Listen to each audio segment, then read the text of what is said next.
Penses-tu que les gens peuvent se marier sans flirter de nos jours?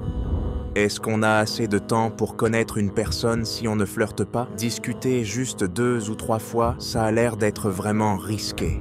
On ne devrait pas se marier sans se parler, mais on peut se marier sans flirter. Il y a une différence entre les deux.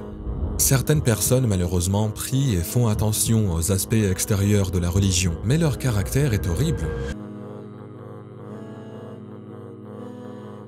Quand on cherche Omar Souleyman sur Google, on trouve cette question très populaire. Est-ce que Omar Souleyman est marié? D'accord, est-ce que Omar Souleyman est marié? Oui, alhamdoulilah, heureux en ménage. Je me suis marié jeune, alhamdoulilah, ça va bientôt faire 15 ans de mariage, avec une femme merveilleuse qui me manque parce que je suis en train de voyager. Ma famille me manque le plus lorsque je voyage. Ma femme, alhamdoulilah, est très discrète, mais en même temps pas dans notre communauté. Si tu viens dans ma communauté, dans notre masjid, elle est très active dans le masjid et c'était la même chose à la Nouvelle-Orléans quand j'étais en Louisiane, quand j'étais imam là-bas. Mais ça, c'est une leçon pour les gens. Ce n'est pas parce que les gens ne publient pas souvent de photos de leur mariage qu'ils ne sont pas heureux en ménage. Nous sommes une famille assez privée, alhamdoulilah rabbil alamin, mais c'est en fait la fille d'un de mes enseignants. Du coup, j'ai épousé la fille de mon cher. Le février prochain, Inch'Allah ta'ala, cela fera 15 ans que nous sommes mariés. On a 3 enfants, alhamdoulilah rabbil alamin.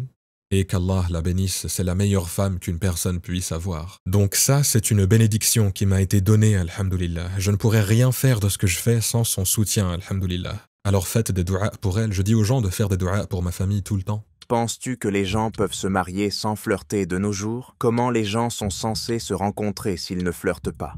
Et peut-on se marier sans flirter? Oui, on peut se marier sans flirter. Comment c'est possible?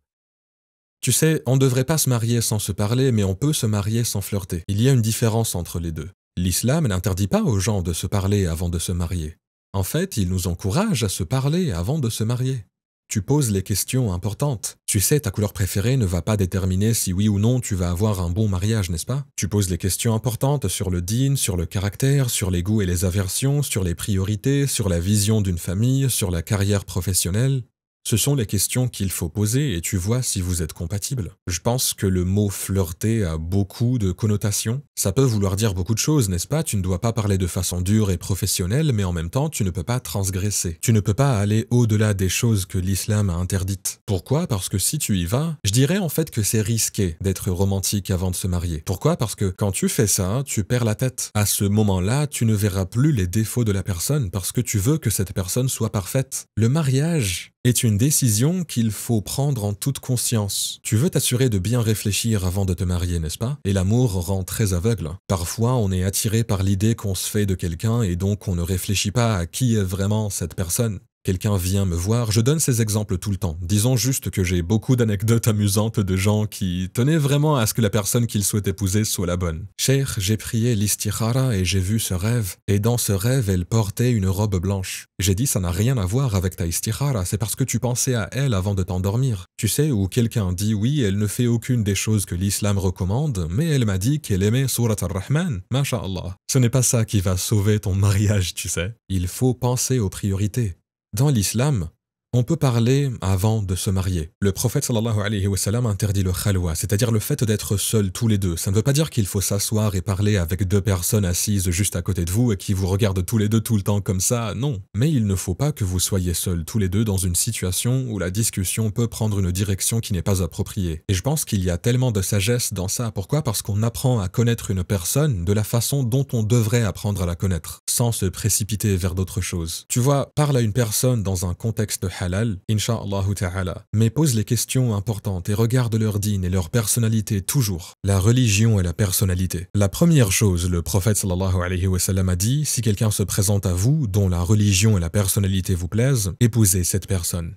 Est-ce qu'on a assez de temps pour connaître une personne si on ne flirte pas? Discuter juste 2 ou 3 fois, ça a l'air d'être très risqué. Il n'est pas obligé que ce soit juste 2 ou 3 fois. Si tu te rends compte de la sagesse de la charia, l'islam ne dit pas qu'on ne peut parler que 2 ou 3 fois. Ça dit ce que tu ne peux pas faire. Et non ce que tu dois faire, mais ce que tu ne peux pas faire. Parce que ça nous garde dans les limites d'Allah subhanahu wa ta'ala. Ça nous permet de parler des sujets qui sont importants. Écoute, certaines personnes auront besoin de plus converser tant qu'ils ne transgressent pas le halal.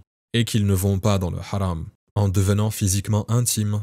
en agissant de façon romantique, en parlant de cette façon et en étant seuls tous les deux. Tant qu'ils n'en sont pas là, ils peuvent poser des questions, ils peuvent parler. Et je pense aussi au passage, une chose qui est très importante dans le mariage, c'est d'enquêter sur la personne avant de l'épouser. Demander aux autres? Aux gens qui connaissent bien la personne, d'accord? Et avec tout ça, c'est ça le truc. Même avec tout ça, il y aura toujours un risque. Le mariage est un risque, ok? Parce qu'une personne peut donner une fausse image d'elle-même. En 20 rencontres ou même en 100 rencontres. C'est là que ta confiance en Allah vient, l'intention de satisfaire Allah subhanahu wa ta'ala. Quand tu te maries, prie l'istikhara correctement. Et insha'Allah ta'ala, on demande à Allah subhanahu wa ta'ala de nous donner des époux pieux et bienveillants. C'est une très bonne réponse.